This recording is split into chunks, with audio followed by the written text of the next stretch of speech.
Estrenamos espacio en Mundiario. Vamos a conversar con personas que han dejado huella y que aún tienen mucho que aportar. No son entrevistas rápidas, son conversaciones que conectan ideas, emociones y visiones de futuro. Hoy se sienta conmigo una figura que ha marcado historia política y económica en Galicia. Fernando González Laxe es economista, político, ha sido presidente de Puertos del Estado, catedrático, medalla de oro de Galicia y lleva toda la vida pensando cómo transformar esta tierra. Y no es casualidad que empecemos aquí, vamos a hablar de consensos, de mar, de talento y de futuro con alguien que lleva décadas navegando entre estos temas. Presidente, antes de todo, ¿con qué se queda? ¿Con un buen disco de jazz? ¿Con un buen partido del Depor? ¿O quizás colamos en esta lista de Joshua Tree? Quizá con el jazz. Con el El jazz. jazz, porque el jazz es la combinación de muchas personas que tienen que ir al mismo ritmo, con la misma intensidad y al mismo tiempo tienen que ser creativos y demostrando su propio talento. Y al final, esa suma de individualidades son las que han generado una música armoniosa, reivindicativa y que al mismo tiempo la gente la entiende. Yo me quedo con el jazz. El deporte, claro. El deporte es otra emoción, otra sensación. Pero bueno, el jazz yo creo que es el que reúne y combina todo aquello que para mí es importante. ¿Recuerda dónde estaba el día que supo que iba a ser presidente de la Junta? Sí, negociando.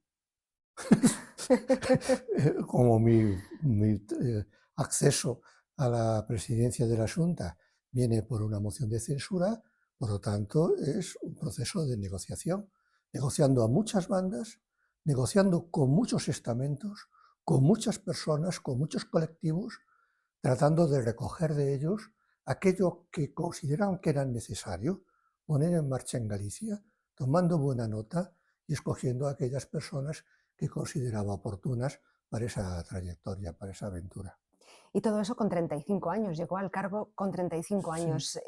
¿Qué le viene a la cabeza de aquel joven? muy joven.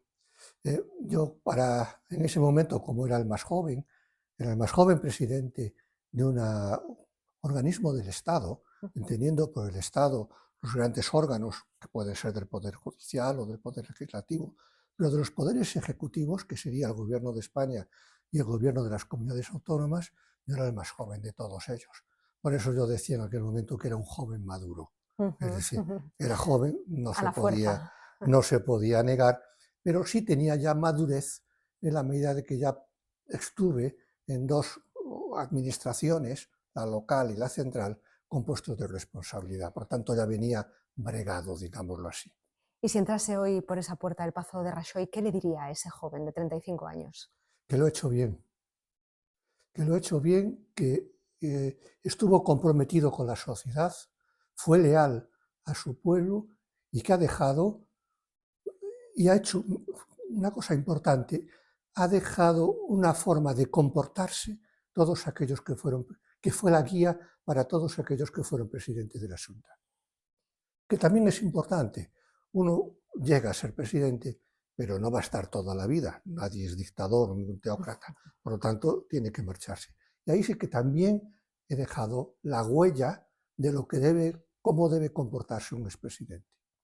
Su trayectoria estuvo marcada política también por su esposa, la bióloga y funcionaria del mar Rosa Liaño, hija del alcalde José Manuel Liaño Flores, que fue alcalde de la ciudad de La Coruña en la transición.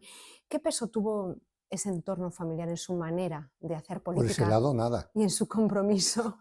Por ese lado, absolutamente nada. Yo salía con una chica, era mi novia, estaba en la oposición, por lo tanto, preparando las campañas para que dimitiera ese alcalde, porque yo quería que entraran aquellos que tuvieran las ideas que yo preconizaba, y después llamaba al timbre si podía bajar su hija, ¿no?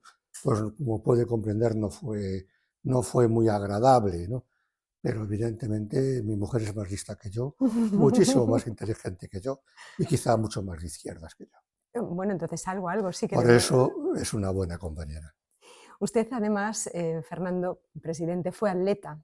¿Qué le enseñó la pista sobre liderazgo y sobre toma de decisiones? Ay, yo creo que el atletismo, igual que otros deportes, nos enseña muchas cosas y los chavales jóvenes debían de practicarlo. Nos enseñan algo que es la fuerza de voluntad. Nos enseñan el afán de superarse. Nos enseñan la inteligencia a la hora de afrontar una prueba. Pero yo me quedo con la fuerza de voluntad. ¿Qué significa eso? Tener que entrenar todos los días, tener que luchar contra ti mismo, porque tú lo que buscas es mejorar tu propia marca. Si ganas, mejor, pero el primer objetivo es superar tu marca. Y tienes que ser inteligente en las pruebas. Yo hacía la prueba esta de medio fondo de 800, que es una especie entre la fortaleza, musculatura y saber dónde hay que hacer un cambio de ritmo, uno o varios, ¿no? Es quizá la más complicada, porque al final los últimos metros los haces en aire. No tienes, ya has gastado todo el aire y es saber cómo eres capaz de jugar con el ácido láctico. De esta forja personal pasamos a lo que muchos consideran su mayor aportación, y es que fue hacer posible una coalición estable y además legislar a ritmo récord. Se ha dicho que su gobierno fue el único estable, verdadero ejemplo de coalición aquí en Galicia, capaz de aunar tres fuerzas políticas tan distintas. ¿Qué tenía aquella fórmula que hoy no se encuentra, por lo menos en España? Pues en aquel momento, primero el compromiso y la lealtad. Pero la segunda, quizá, que es lo que falta hoy en España, es escuchar, saber escuchar. Yo no veo a los políticos actuales escuchando a la gente. O dicho, si quieren de otra manera, veo que les falta sensibilidad ante los problemas que la gente está planteando. Estamos en un mundo de cambio, de transformación, de ajustes. La gente a veces tiene cierto miedo hacia dónde vamos, o no sabe por la incertidumbre o las variables que están manejándose. Entonces la gente tiene que escuchar, el político tiene que saber escuchar. Y hoy no. Hoy en los debates, en cualquier debate que haya en el Parlamento gallego, el Parlamento nacional, el Parlamento europeo, Naciones Unidas, los políticos llevan el discurso escrito y llevan la réplica escrita.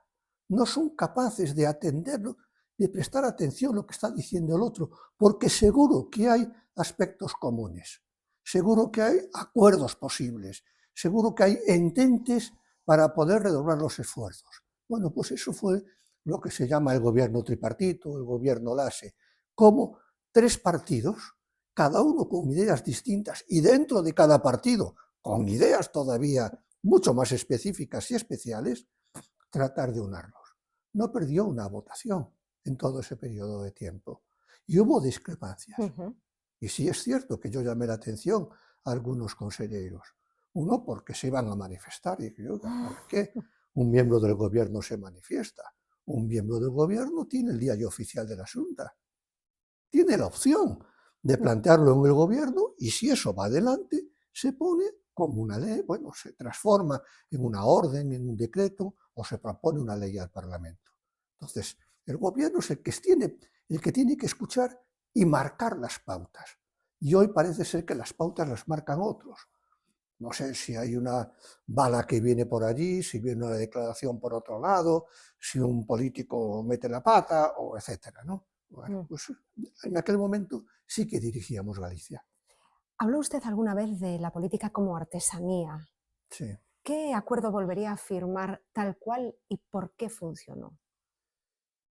Bueno, yo creo que hay vamos a ver, yo creo que hay tres cosas que para mí eran básicas en ese momento de Sí, la hablamos de ese historia. momento, sí. La primera eran dos servicios públicos que Galicia necesitaba y que eran un poco donde estábamos mucho más atrasados.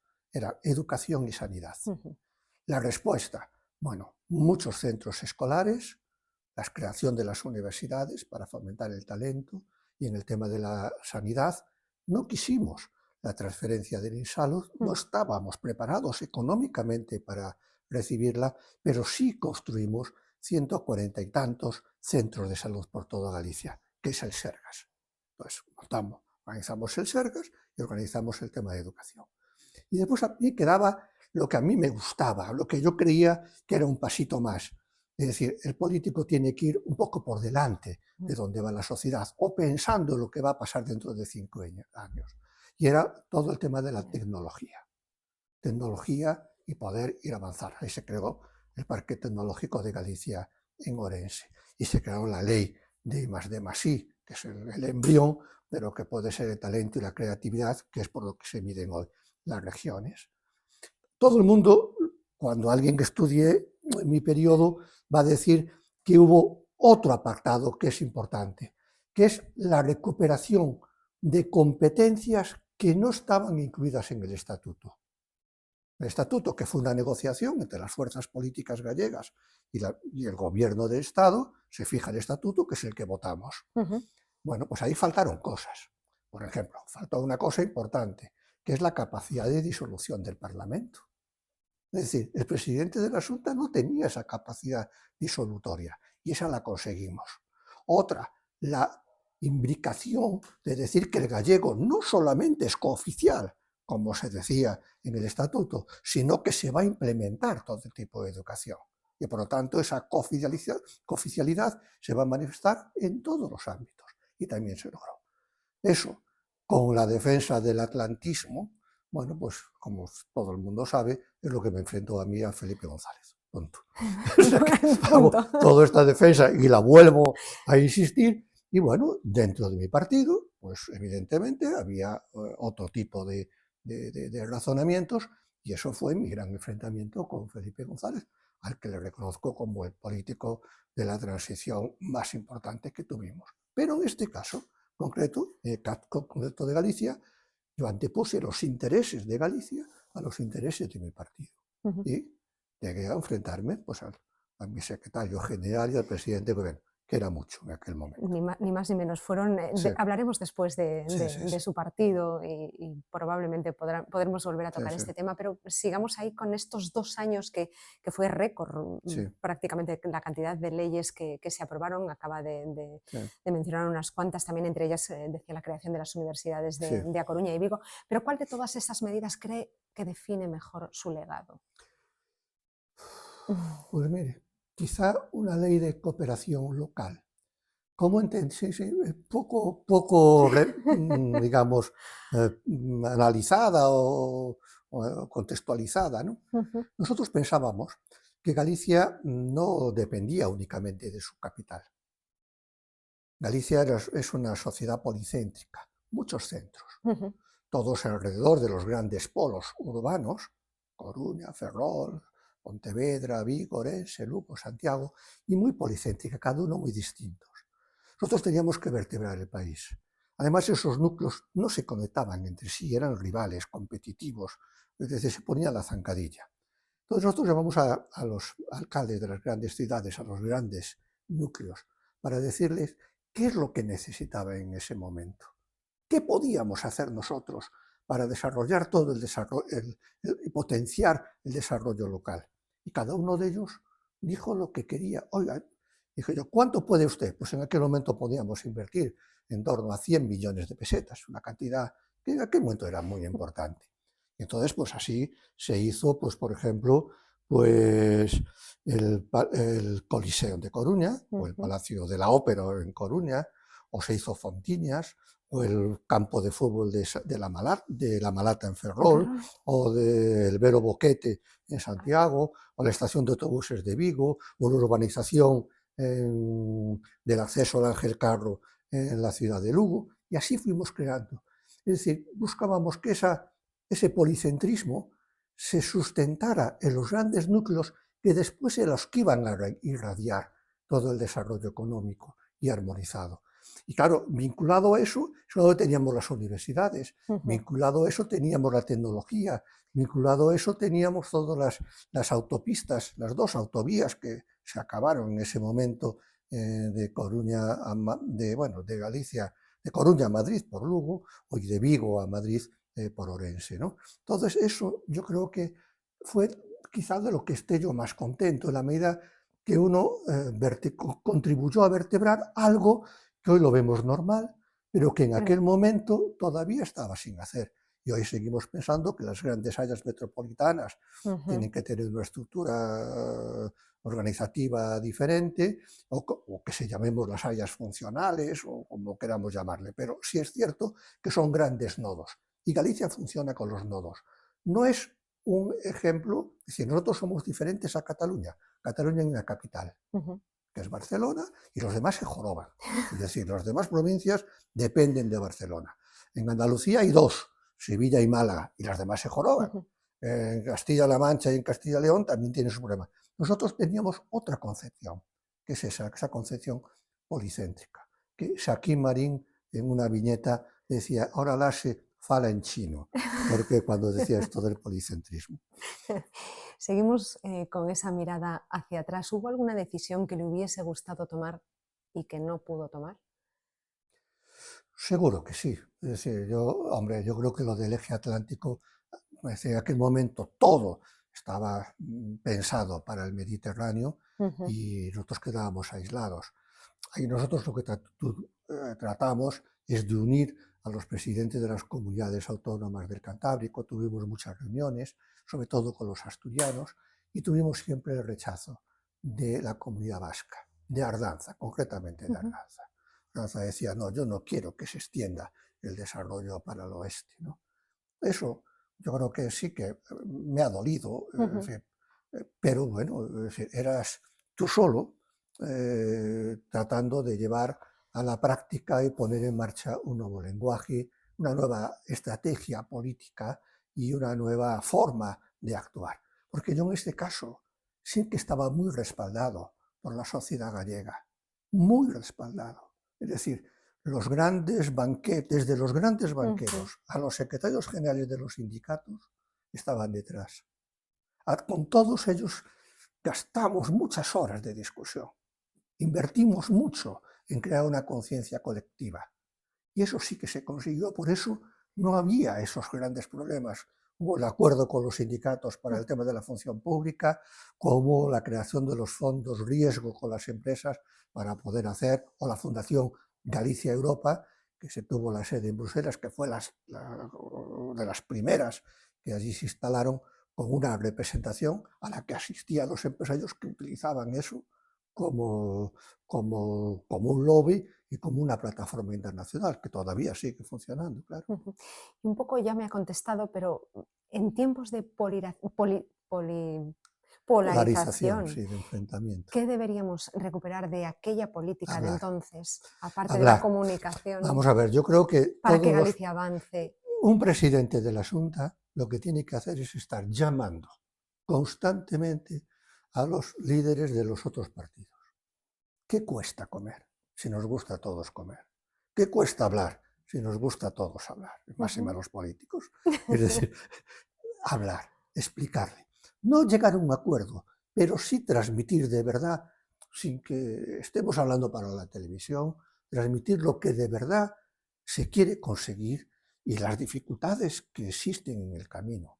Yo eso sí que lo hacía, y lo hacía mucho. Lo hacía con la gente del Partido Popular, que siempre me votaba en contra, pero lo hacía con ellos, lo hacía con el líder del bloque, con José Manuel Beiras, y lo hacía también, cierto, menos, pero lo hacía con el líder de Esquerda Galega, Camilo Nogueira. Entonces, con esos tres líderes, con eso sí que charlábamos y le facilitábamos los borradores de las leyes que después íbamos a aprobar en el Consejo de la Xunta.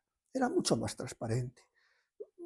Nos peleábamos en el Parlamento, lógico, pero la pelea era en igualdad de condiciones. No queríamos tener más información que ellos, lo que queríamos es avanzar. Por eso para mí, si usted me pregunta cómo fue la Xunta, para mí fue un día muy largo. Día muy largo. De vez en cuando dormía un poco, pero lo considero como un día. Es decir, no paramos. Como no paramos, por eso ese gobierno tripartito de 2 años y medio resiste cualquier comparación con periodos, ya no digo legislaturas, con periodos de otros.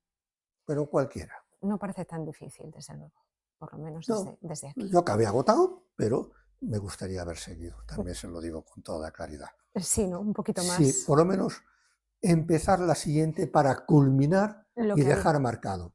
No fue nunca mi intención ser un político profesional, Ujú, no era esa la mía, ya me cogió y ya está.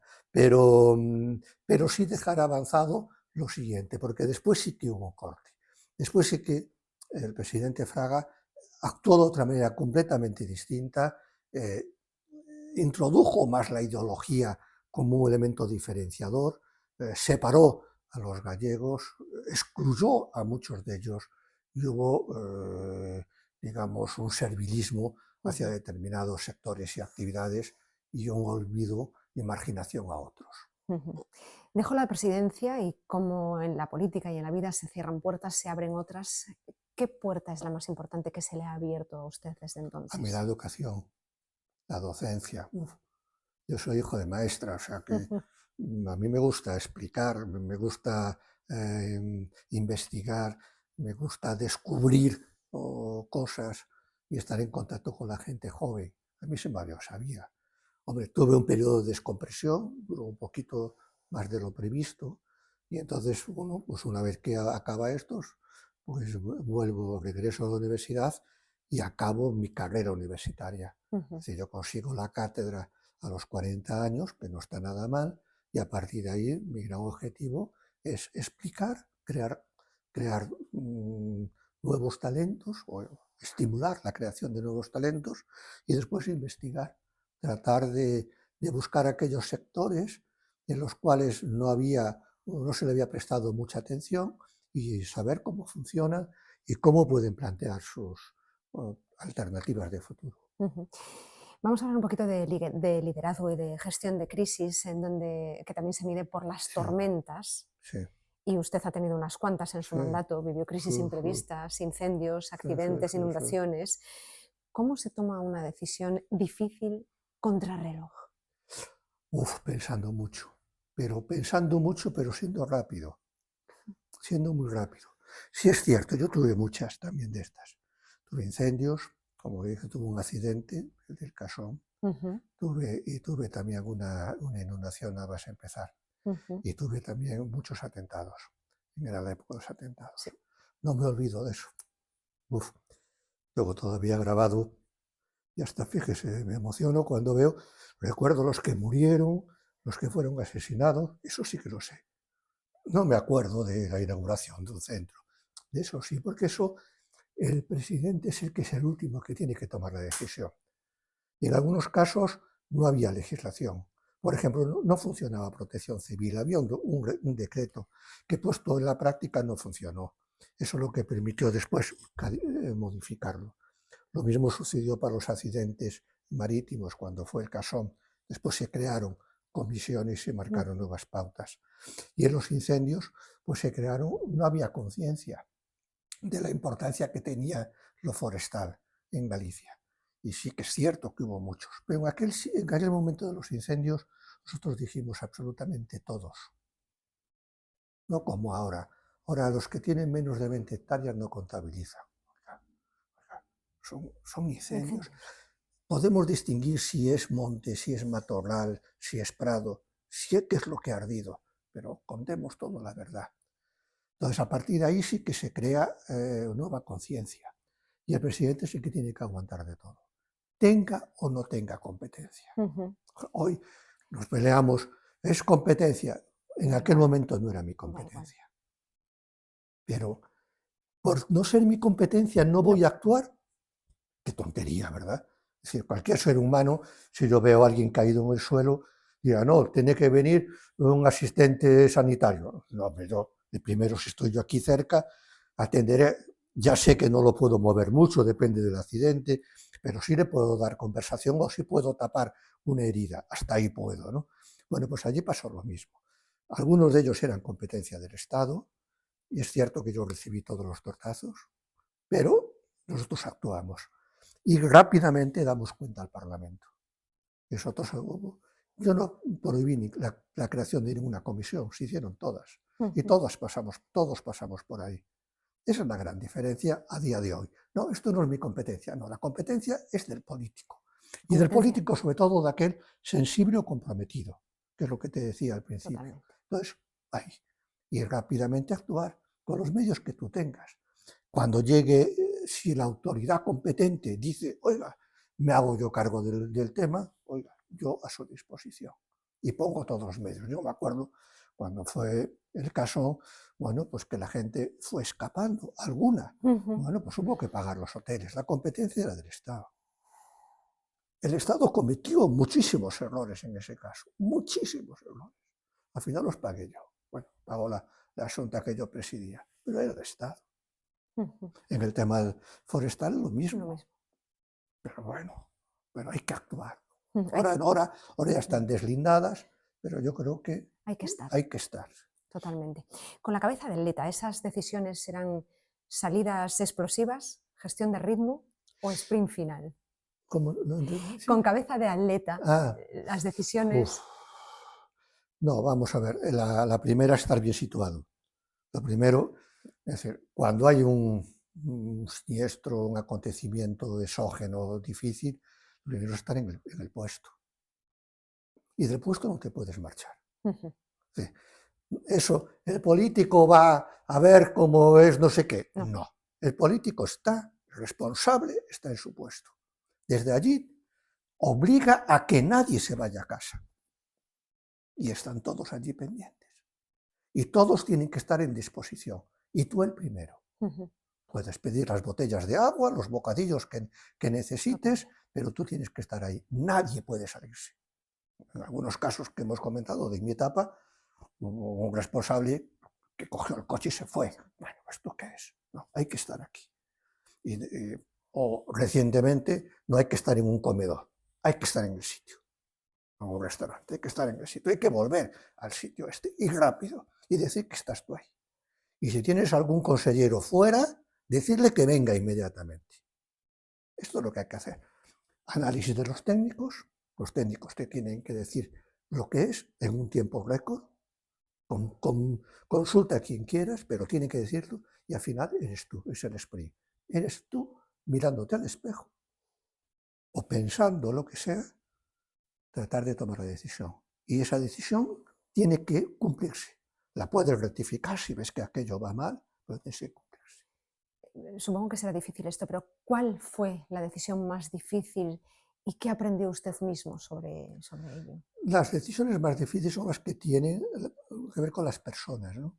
Pero a mí, claro, a mí me tocó todo, fíjate, en poco tiempo, pero tuve casi todo, ¿no? Es decir, a mí me dimite un vicepresidente de un gobierno. Bueno, pues no es una fácil decisión. Pero pensemos en eso. ¿Es persona o no es persona? Sí.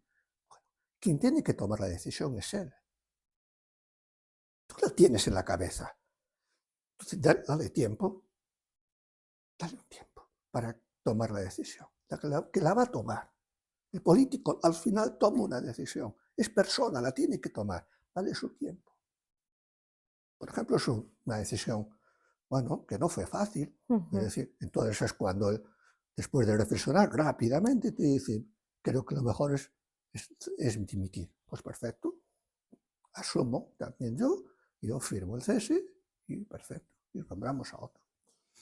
¿Recuerda algún instante concreto en el que pensó, por esto sí ha merecido la pena ser presidente? Sí. Muchos momentos, muchos. Desde que un ayuntamiento, desde que unas parroquias se convierten en ayuntamiento, Cariño, Villa de Arousa, ya valió la pena. Desde que tú colocas en marcha un centro de salud, un centro educativo, ya valió la pena. Desde que los inmigrantes pueden volver aquí y tienen ayudas específicas, ya valió la pena. Hay muchas cosas que ya valió la pena. Muchas cosas, no se queda con una sola. No, con muchas. Eso es una maravilla. Muchas. ¿Cómo se gana la confianza de socios que piensan de una forma tan diferente? Pues primero hablando claro, no escondiendo ninguna carta, y en segundo lugar diciéndole a donde tú quieres ir y que vas a ir igual, es decir, esté en este puesto o cuando no esté en ese puesto yo voy a seguir defendiendo lo mismo. Entonces, es un poco de credibilidad. Es cierto que eso se consigue con muchos actos y con mucho tiempo, ¿vale? Bueno, pero a veces hay que hacerlo más rápido. Y Y yo creo que tanto, lo conseguí. ¿Quién me dio ese apoyo? Quizá la gente mayor. Yo era el pequeño. claro, Entonces, quizá esa, veían en mí pues un David, una un esperanza. pequeñito, y no un Goliat. Y dice, bueno, pues vamos a dar a este chaval, a este joven maduro que tiene ganas, tiene energía y tiene impulso. Y eso es muy gallego, además, ¿no? Sí, hombre, si miramos las cosas de cómo funcionan los tres yo del gallego, sí. Sí, antropológicamente los gallegos tenemos tres yos en uno, ¿no? Es decir, nos diferenciamos de los demás. Nosotros somos mucho más inteligentes que los catalanes, o que los madrileños, o que de los andaluces, o que los franceses, porque tenemos tres yos. Es el yo de la aceptación, el yo de la identidad y el yo de la generosidad o de la solidaridad. Y nosotros tenemos la misma persona. Nosotros somos muy ambivalentes, es Ujú. decir, lo mismo creemos en la religión que creemos en la Santa Compañía. Y eso lo hacemos todo de un día para otro. Si pasamos de la Semana Santa, pasamos al Al Carnaval. carnaval, sí, señor. O sea que nosotros no hablamos de blancos y de negros, Ujú, hablamos de tonalidades de grises. Nosotros hacemos pausas cuando nos hacen una pregunta. ujú. Nosotros nos identificamos con la tierra, con el más allá, con el fuego, con el mar. Somos muy distintos a los demás, somos riquísimos, muy ricos en pensamiento y en identidad. Bueno, pues eso, sabiéndolo transmitir, la gente que te cree y te da más impulso y más Empuja. fortaleza. Ujú. Y sobre todo, más moral para poder seguir luchando. Estábamos hablando de gestión de crisis, de momentos de riesgo. Vamos a hablar ahora de su gran apuesta de futuro. Mencionaba la Sí, palabra mar. Vamos a hablar de ese mar como motor estratégico para Galicia. Tengo un dato clave que dice que la economía azul ya supone más de 4,5 millones de empleos en Europa, mm, 176.000 millones de euros de valor añadido. Si fuese un Estado, sería la séptima economía. Usted ha dicho que Galicia mira al mar por todas partes. ¿Qué significa para usted vivir en una economía azul? significa vivir en el futuro. Eso es el futuro. El mar, el planeta, tres cuartas, bueno, un porcentaje muy alto es el mar. Es mar, 70%. mar. Dos, del mar, ¿qué podemos tener? Es decir, no solamente tenemos actividades económicas, no solamente empleo y rentas. No, en el mar está viviendo la mayor parte de la población, que se está desplazando hacia el mar, no se desplaza hacia el interior, se desplaza hacia el mar, hacia la costa, hacia las franjas de 100 kilómetros a la costa. Del mar vamos a extraer la energía, pero incluso la renovable. Del mar tenemos todos los recursos minerales que están en las capas freáticas. Del mar tenemos la biotecnología. Del mar tenemos la alimentación. Del mar tenemos bien el aire, más limpio. Tenemos el comercio, se hace por barcos. Los puertos son la antesala de la economía. Pero también tenemos la construcción naval, tenemos la tecnología, tenemos todo.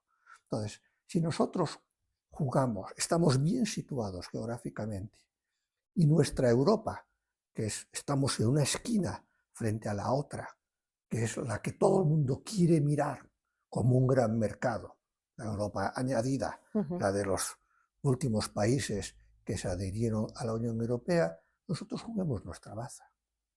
Y hay que jugarla, porque nosotros somos la encrucijada de los caminos, de las rutas. Ahora que hay un conflicto en el Mar Rojo, muy importante, donde ahí los barcos no suelen pasar, y han buscado la nueva itinerario por el Cabo de Buena Esperanza para poder llegar a los mercados europeos de Rotterdam, de Bremen, de Hamburgo, etc., y de Amberes, pasan por delante de nosotros. Los barcos o las mercancías que van a ir a América Latina o que van a ir a América del Norte, su lugar más próximo del continente europeo somos nosotros. Entonces juguemos a eso. Todo este potencial, ¿cómo se traduce en empleo cualificado y en cadena de valor? Bueno, los astilleros se podían especializar más. Ujú. La universidad se podía especializar más. Las empresas de alimentación podían utilizar más los recursos marítimos. Sí, eso es la gran apuesta, a mi juicio. Europa tímidamente la está planteando a través de lo que se llama la Europa azul, o la economía azul, la economía de los océanos. Hay que tener un pequeño atención o cuestión de alarma. Si eso lo busca Europa, es porque grandes multinacionales quieren acaparar los océanos. Acapararlos. Acapararlos es tratar de privatizar el mar. Y el mar es factible de ser privatizado. Es la exclusividad. Solamente pueden operar aquí X empresas. Solamente, por ejemplo, en el Golfo de México o Golfo de América, como dice Trump, allí hay petróleo. Bueno, pues eso los americanos han conseguido de los mexicanos una cesión para explotar el petróleo que están allí a través del fracking.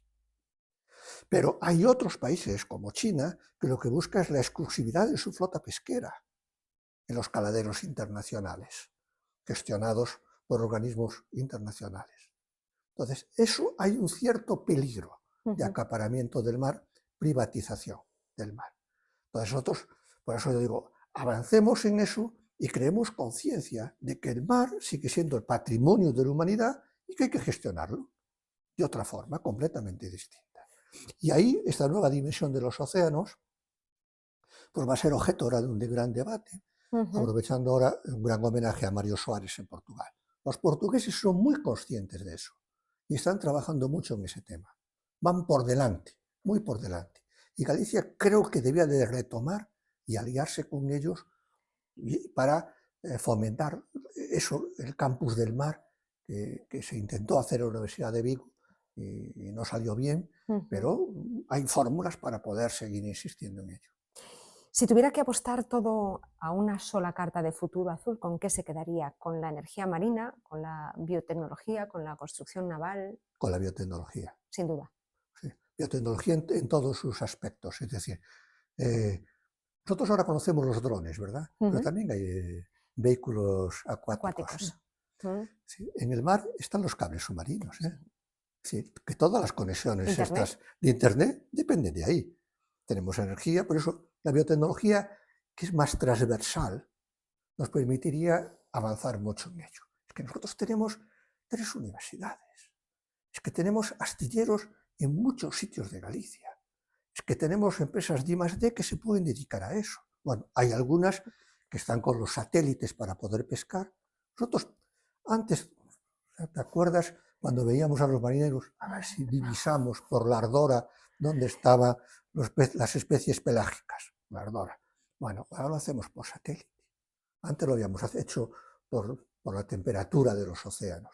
Ahora es el satélite. Usábamos directamente a donde está el banco del mar, el banco pesquero. La acuicultura no será en el futuro en jaulas. Estarán libres. Los tendremos acotados por sensores. Nosotros cuando comamos un pescado nos van a alimentar desde el punto de vista sanitario. Yo comeré un rodaballo, pero que es para que no me caiga el pelo, o para ponerme moreno, o para mejorar mi nivel de glucosa.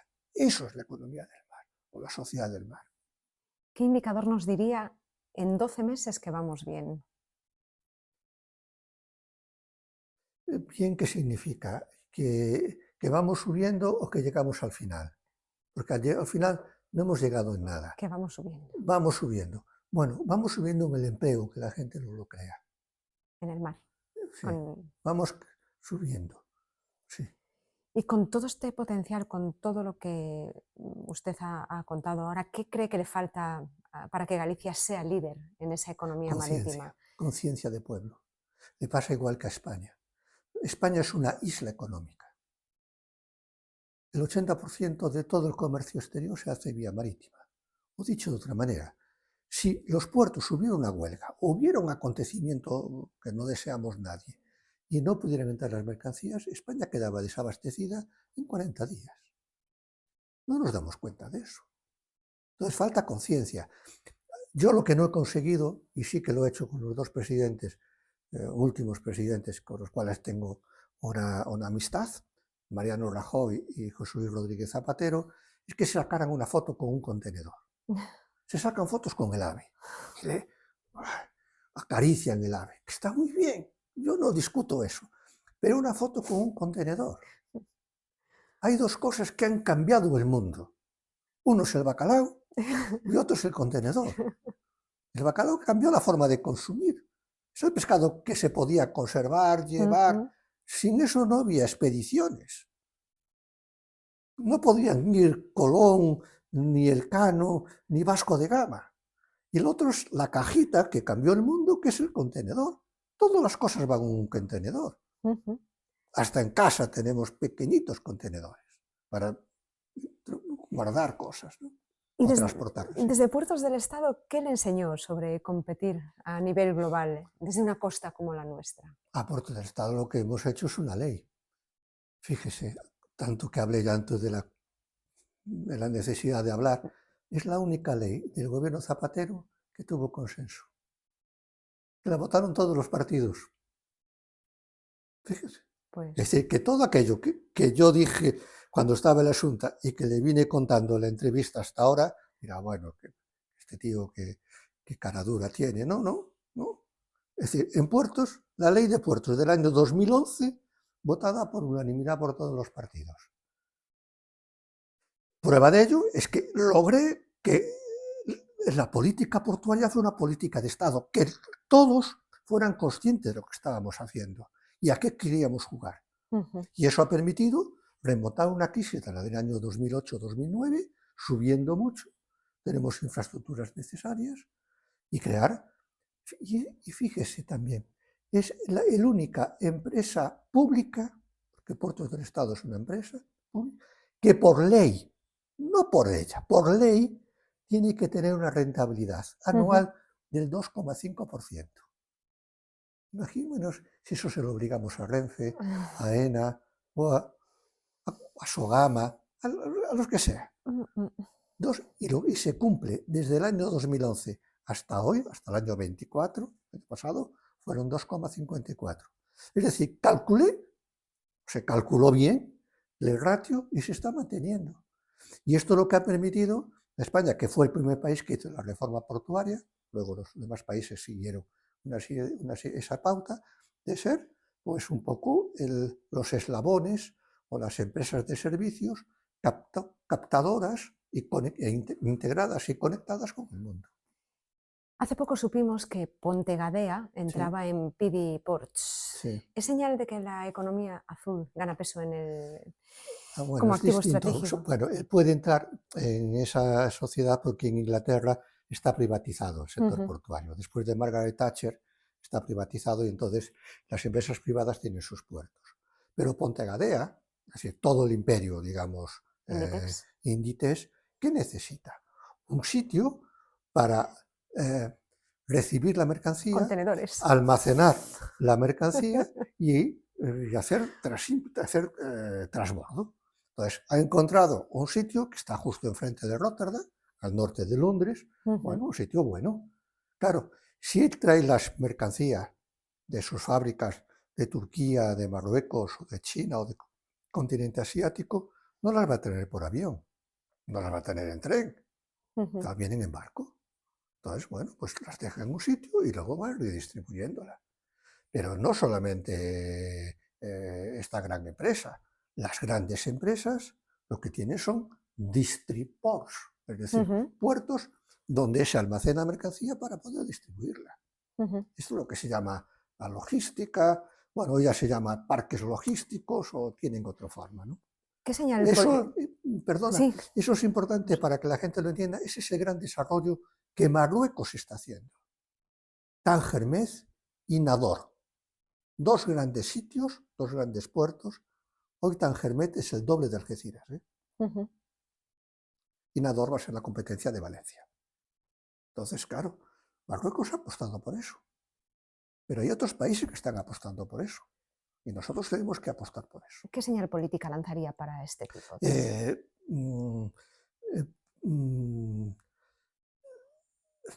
Desarrollar la logística portuaria. El rol de la logística portuaria. Están muy convencidos algunas autoridades portuarias, no todas, y están convencidos algunos empresarios, no todos, y están convencidos algunos estibadores, y no todos.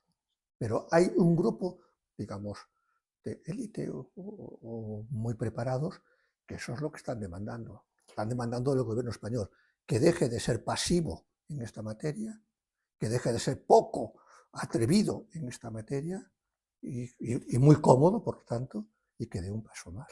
Hablando de visión estratégica, hace poco también supimos de la disolución de Impulsa Sí. Galicia. ¿Qué reflexión le merece este desenlace? ¿Qué enseñanza nos deja? Nos deja la opción de que era posible que un gobierno autonómico pudiera llamar a otras empresas, a empresas privadas y a personas para que pongan en común ciertas alternativas. Y una vez que se pongan en común y se detecten cuáles son las cosas importantes, se marche, sin ningún problema. Entonces, ¿qué es lo que ha hecho Impulsa? Lo que Impulsa ha hecho algunas cosas que salieron bien, otras que se testaron y no resultaron buenas, pero es un camino de 4 años, que es lo que tiempo que más o menos tuvo esa empresa, que es nace en la pandemia, es la necesidad de aportar y a ver lo que pasa a partir de ahora. Pero eso, fíjese, eso lo explicó muy bien una economista que se llama Mariana Mazzucato. Es decir, cuando decía que el Estado emprendedor era su libro. Pues hay otros libros más de esta asesora de grandes gobiernos en estos momentos. Y esto decía, el Estado no tiene por qué presentar pérdidas, tiene que ser llevar la iniciativa. Y entonces, en este caso, pues un gobierno lleva la iniciativa de buscar a X empresarios, oye, ¿qué ideas tengo? ¿Puedo montar aquí un centro de datos? ¿Puedo montar una empresa donde se marque la trazabilidad? ¿Puedo montar algo que sea capaz de obtener energía a través de los purines? ¿Puedo buscar algo que sea capaz de darle aprovechamiento a la riqueza forestal para nuestras empresas del textil? Bueno, pues son ideas. Pues al final uno suelta ideas y a ver si salen a la luz. ¿Cuál es la fase que nunca se puede saltar en un proyecto estratégico? La que no, la ignorancia. Es decir, yo cuando veo a alguien decir voy a hacer todo esto, y dices tú, bueno, vale, bien, me parece muy bien, pero cuando usted sepa cuál es el proceso tecnológico y después cuando usted sepa cuánto cuesta. Entonces, si usted no me dice los números del proceso tecnológico y lo que cuesta, difícilmente podemos hacer todo esto. Hay empresas y hay sectores que en Galicia presumen de eso y están pidiendo dineros y subvenciones para acometer un proyecto tecnológico, pero es que hasta ahora nadie lo ha logrado.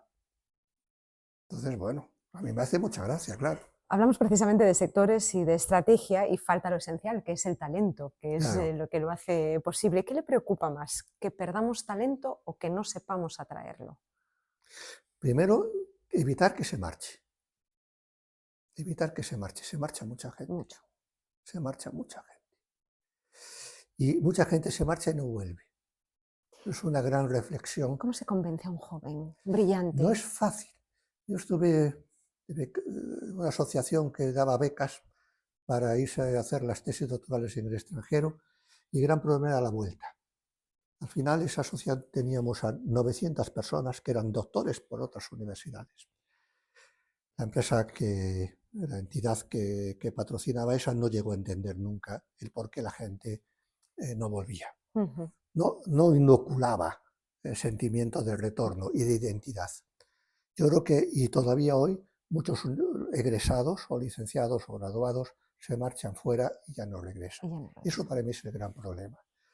Lo que está haciendo la Xunta ahora es, el programa que se llama Retorna, una cosa así, para los universitarios, es incompleto, porque te facilitan el regreso con unas cantidades, unos emolumentos económicos bajos en comparación con lo que están recibiendo en los grandes centros de investigación de fuera y con periodos muy cortos.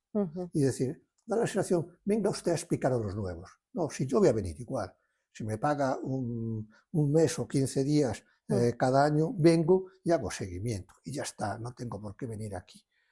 Yo creo que lo que nos falta es Vamos a ver, que las grandes empresas que tengan laboratorios de I+D y de innovación, no todas lo tienen. Entonces, yo creo que ahí nos falta. Hay varios modelos de desarrollo. Y lo vimos en la pandemia. Cuando fue la pandemia, las grandes vacunas eran inglesas. ¿Y de quién procedían las inglesas? Procedían de las universidades. Si buscábamos una vacuna alemana, ¿de quién procedía? De las empresas. Si buscáramos una vacuna en Francia, ¿de quién procedía? De los polos de desarrollo. Universidades, empresas, polos de desarrollo. Si pasamos esto en España, ¿qué modelo tenemos en España? Caótico, ninguno. Cada comunidad autónoma tiene el suyo. Nosotros tenemos que definir cuál es el nuestro. Si creemos en el sistema de universidades, hagámoslo hecho. Si creemos en el sistema de las empresas, hagámoslo de las empresas. Si creamos en el sistema público, hagamos el público, pero defínase. No puede haber duplicidad de investigaciones, que es lo que hay hoy. Un organismo y otro, público o semipúblico, están haciendo lo mismo. No. Hay que estar coordinados. La universidad, las 3 universidades tienen que estar coordinadas en sus máster, tienen que ser interuniversitarios, porque eso es lo que te da a ti fortaleza para poderlo hacer. Nosotros en el I+D, quien va por encima son las empresas. Entonces, exijamos a las empresas que tengan más laboratorios, ayudémoslas, pero no demos dinero en plan regadera, que es lo que se está haciendo ahora. Vamos a dar dinero a unas startups. Una startup tiene 3 trabajadores. No, con 3 trabajadores no hay economías de escala. Lo siento mucho. Está bien para empezar. Alíese con otro. Dele dinero a aquellos que tienen 40, 30, 50. Ellos sí que van a tener patentes. Y a los talentosos, exijémosles que presenten patentes y que registren patentes. Porque el nivel de patentes de las empresas gallegas o de los organismos públicos gallegos es reducidísimo. Reducidísimo. Cuando digo reducidísimo, son 51 en el año 23. Entonces, son muy pocas. Muy pocas. Entonces, si hay mucha gente que está recibiendo dinero, tenemos 2 formas de hacerlo. Patentes para una empresa, que son después ingresos de royalties, o publicaciones en revistas de élite para crear grupos buenos. Pero sobre todo, evitar que se marche. Luego, fomentar el regreso o la irrupción a través de los mecanismos que tenemos. Si tuviera que dibujar la Galicia de 2040, ¿qué 3 elementos tendría? El primero, la población. El primero es población. Población. Es decir, no podemos desangrarnos. Tenemos que ser atractivos. Tenemos que ser seductores. Es decir, ¿cómo hay que hacerlo? Pues es a base de condiciones de vida, fíjate, más que los salarios, condiciones de vida. Y después están, claro, los salarios y las expectativas que uno crea. Pero el gran problema es la población. Es el número 1. El segundo, a mi modo de ver, que también nos falta, es la imagen de marca. ¿Cómo nos definimos nosotros? ¿Se refiere a Galicia? ¿A España? Galicia. España, nuestra imagen de marca de España es un poquito antigua, ¿verdad? Es el cuadro de Miró. Sí, vamos a quedarnos en Galicia. Es el cuadro de Miró. Galicia no tenemos. Todas las ciudades tienen un logotipo. Todas las ciudades, las regiones, las comunidades autónomas, los países, tienen un logotipo. Nosotros tenemos que tener un logotipo. Tenemos que buscarlo. Pero es fundamental, es decir, Costa Rica tiene el suyo. Y todo el mundo conoce a Costa Rica, pura vida. Esto es Costa Rica. Pura vida. Claro. Si vemos Francia, tenemos una Torre Eiffel. Si vemos Alemania, tenemos una consistencia, los coches o lo que sea. Tenemos ese eslogan, bueno, quiero Nueva York, AINE. ¿Qué tenemos nosotros? Porque lo nuestro no es, uno dice, no, que tenemos el Camino de Santiago. No, porque el Camino de Santiago está en contraposición con el Xacobeo. Son 2 cosas completamente distintas que están enfrentadas. Y aquí una vez más volvemos a cómo somos nosotros, quizás ese minifundismo gallego. Nosotros tenemos un lema que podíamos hacer de maravilla, que es Alicia, no país das mar ambillas. Qué bueno. Y ahí Y ahí volvemos le al mar. ponemos un eje delante y ya tenemos todo eso. Y ya tenemos, bueno, pues vamos Somos a... un país de mar y de villas. Eso, claro, mi inglés está jorobado, pero Bueno, para poderlo hacer hay que buscar un eslogan. Pero nos falta identificar el diseño. ¿Qué buscamos? ¿Qué es? ¿Es el azul? ¿Es el verde? ¿Qué es? Eso es lo que nos pues falta. tampoco me parece tan difícil. Llamemos a los especialistas, que hay Partiendo muchísimos. de esa idea que usted está dando, vamos, Tú ¿no? tienes que... Yo lo estoy viendo. Es decir, Bretaña Sí, tiene su sí, eslogan. sí. Tiene su eslogan. Mm. Cuando la Toscana en Italia tiene su eslogan. Massachusetts tiene su eslogan. California tiene su eslogan. Las grandes áreas, Hamburgo tiene su eslogan. Múnich tiene su eslogan. Eso es lo que nos falta. Busquemos Un eslogan. uno para Galicia. Bueno, ¿Cuándo fue la última vez que un joven, sí, se lo dijo, le dijo, me voy de Galicia porque aquí no hay futuro? Y en ese caso, ¿qué sintió? no me han planteado así. A mí me lo han planteado, y ¿O muchos, algún sí, alumno? sí, alumnos, sí, me han Ujú. dicho, me voy a ir. ¿Me recomiendas algún sitio? ¿Qué es lo que puedo hacer? Y luego diciéndome, bueno, voy a seguir en contacto contigo a ver qué puedo hacer después. Habló un chico extraordinario que después me dijo, no, yo quiero ir al Banco Mundial. Y se fue, dio más vueltas, unas cuantas vueltas, y se fue al Banco Mundial en Washington. Y desde ahí ya me llamo para diciendo, oye, ya estoy aquí. Joder, me costó no sé qué, tal y cual. ¿En qué puedo ayudar? A tu disposición, ¿qué puedo ayudar? Eso sí que hay muchos, Ujú. pero muchos. Vamos a volver un poquito a la política, Venga. pero a la actualidad. Usted ha sido un socialista muy identificado con la idea de consenso, con la idea de compromiso social. ¿Qué diferencias ve entre el PSOE de su época y el de hoy?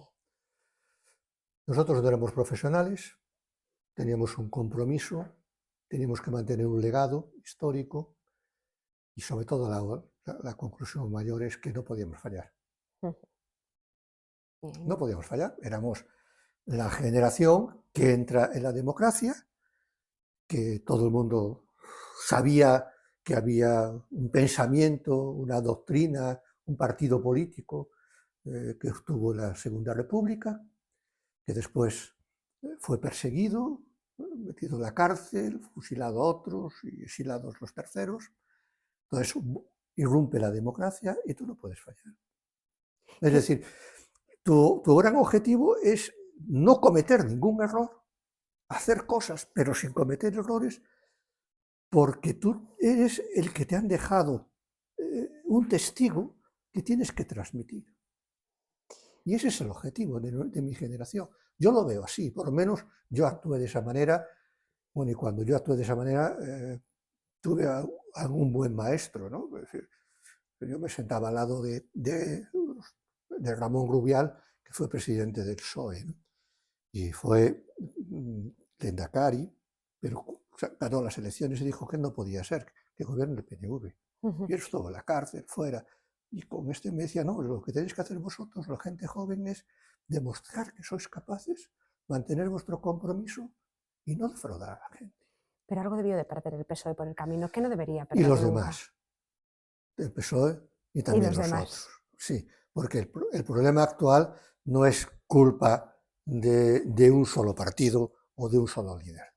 Claro, cuando uno en la televisión ve el enfrentamiento que no va a ninguna parte, que ha empezado el que sea, a eso, dices tú, no, eso hay que frenarlo. O cuando los medios de comunicación también alientan todo eso y no pierden el tiempo en estudiar nada. Lo que venga, ahí lo pongo. Está bien. O si quieren los profesores universitarios, también me vale. ¿Eh? Aquellos que se inventan teorías que no son ciertas o que no están probadas.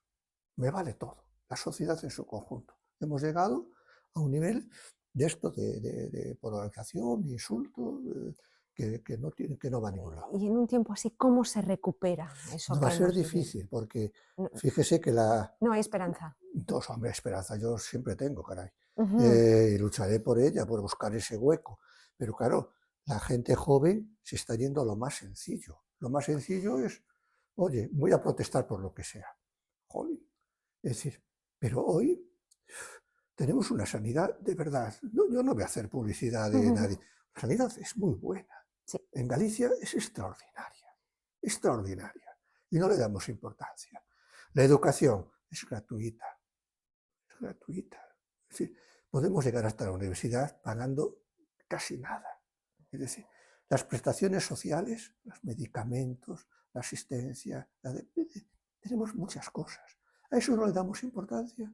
Tenemos los Erasmus, los insersos, Todo, lo tenemos todo. eso. Tenemos unas pensiones no contributivas, es decir, aquel que no contribuyó también lo tiene. Aquellos inmigrantes, los hijos, también lo tienen. Tenemos un estado de bienestar, hombre, alto. Claro, decir, como dice en el periódico, pues es malo. Joder, yo no conozco en otro sitio, porque aquí los extranjeros vienen a operarse, ¿verdad? Los otros vienen a no sé qué. Bueno, pues hay que hacer un poquito, y si a la gente lo que le molesta es una cosa pequeña, van a votar a la extrema derecha, pues eso a mí me molesta y mucho. Me molesta y mucho, porque es un ataque ya un poco a mi generación. A mi generación. Nos hemos volcado, creo que la mayor parte hemos dado ejemplo, hemos dedicado una parte de nuestra vida a lo público, por servicio a la comunidad. Eso sí que me molesta. Y aún así tiene esperanza. Sí, muchísima. Sí, sí, sí. Yo soy, si hubiera un acuerdo, soy el primero en subir a un barril y dar un meeting. ¿Qué propondría usted?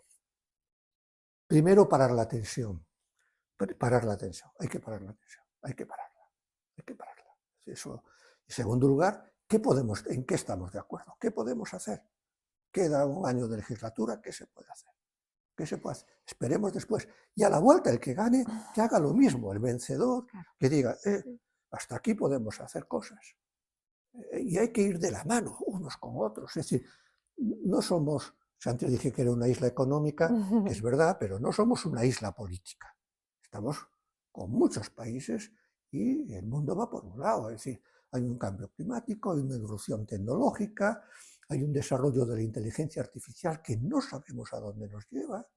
Hay un ChatGPT que para algunos, para ellos es Dios. Antes el Dios era Google, ahora es el ChatGPT que me hace los deberes. Va a poner en cuestión a la educación, a la enseñanza. Va a mucha gente a resolverle, parece ser, los problemas sanitarios o mentales, y los va a llevar a un desastre. Ya Entonces, por eso, todas estas cosas que están en el cambio climático, evolución tecnológica, la inteligencia artificial, y cuestiones de ética, donde, claro, si vemos que un señor por llevar una pegatina le dan unos tortazos, o alguien por llevar un gorro pues lo apalea, pues eso la gente tiene que responder a eso. Tendrían que escucharle. Muchos analistas lo señalan a usted como uno de los grandes activos del socialismo gallego, pero en su partido no todo el mundo a lo mejor pensaba lo mismo. ¿Usted Soy lo mayor sintió? ya. ¿O nunca lo han reconocido del todo? ¿Usted lo sintió así? No, porque yo fui su hijo, mi madre fue maestra. Me enseñaron a estudiar, a ser responsable, a dar clase, a transmitir los conocimientos que uno ya ha podido hacer, a no quedarse con nada, nada de conocimientos y de know-how. Es decir, eso. Y entonces, pues no, es decir, si soy útil, pues estoy ahí. Y si los demás ya consideran que ha pasado ese periodo, ese Rubicón, y estoy ya en la cuarta o la quinta edad, pues también yo voy a seguir a lo mío y a subirme a un barril si es necesario hablar. Y un poco para cerrar esta etapa política y hablar de la política nacional, usted, una anécdota, como teniente alcalde, usted impulsó la placa de la Plaza de la Constitución en la fachada de Capitanía, un gesto sin duda cargado de simbolismo. En aquel momento, ¿qué significado guarda para usted esa muy emocionante. esa Otro día decisión? se lo explicaba a mis nietos paseando por allí. Sí, se lo expliqué.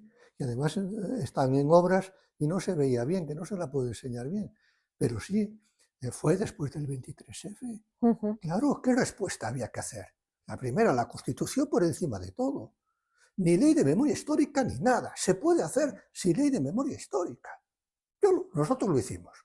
Es cierto que en aquel momento el alcalde se fue, yo me quedé de alcalde accidental y con esas prerrogativas y unas cuantas personas, pues fuimos allí y se cambió una placa de General Franco en Plaza de la Constitución.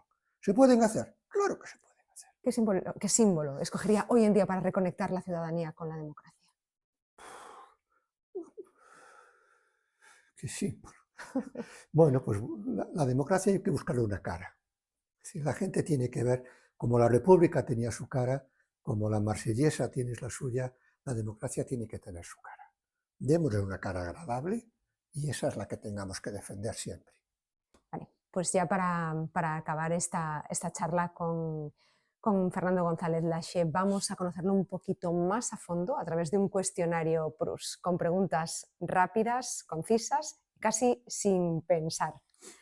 Su idea de un día perfecto. Hay escuchar música y leer. Un rasgo que valora más en las personas. La humildad. Un defecto propio que intenta corregir. Soy muy cegato. Un miedo que merece ser vencido. Yo tengo miedo a los médicos, caray. Y a los médicos me da pánico. Un libro al que siempre vuelve. Pues no lo sé, tengo muchos en la cabeza, no sé decirle uno en concreto. En esta seguro que me va a decir lo mismo o no. Un álbum que siempre le acompaña. ¿Un álbum Un de álbum qué? de música, un Ah, no, disco. eso sí, John Eso, Coltrane, I Love Supreme. clarísimo. Un partido del Depor que aún le emociona. Ay, me emociona y para mal el del Valencia, el que no perdimos, el que no ganamos la liga, ¿El Depor del Endoiro o el de Escotet? el del Endoiro, porque fue el que ganó. El de Escotet todavía no ha ganado. Muy bien. Una prueba de atletismo que le marcó y por qué. Hombre, los 800 metros de la final que ganó Peter Snell. Un puerto del mundo que le impresionó y por qué. Amberes, tiene de todo y son muy listos. Una lección de sus alumnos fuera del aula. Cuando te piden que vayas a repetir la clase porque dos faltaron o porque fue interesante y dos no pudieron asistir. Un hábito cotidiano que no negocia. A la lectura del periódico por la mañana. En papel. Sí, yo soy de papel. De los periódicos con un café. Un lugar del mar gallego al que regresa para pensar. A la Illa de Arousa. Una persona que le enseñó a pactar. Mi padre. Una palabra para definir su legado en Galicia. Honestidad. Complete la frase. Galicia será mejor cuando. Cuando todos seamos capaces de que lo podemos lograr. Pues vamos a cerrar como empezamos, con Galicia en el horizonte y una pregunta que apunta a lo esencial. Si un joven le dijera, quiero cambiar Galicia, pero no creo en la política, ¿qué le diría? Métete en la política y cámbiala. Desde dentro. ¿Y cuál es la frase que le gustaría que quedara de esta charla en 20 años? Pues el primer socialista que estuvo en la Xunta de Galicia. Pues muchísimas gracias, don Fernando González Lache, presidente, humildad, compromiso, propósito y futuro para Galicia, con el mar como protagonista y ese eslogan que ya tenemos gracias a usted. Así ha sido el primer capítulo, el primer episodio de este nuevo escenario para Mundiario, estas charlas que nos tendrán entretenidos. Los esperamos en el próximo capítulo.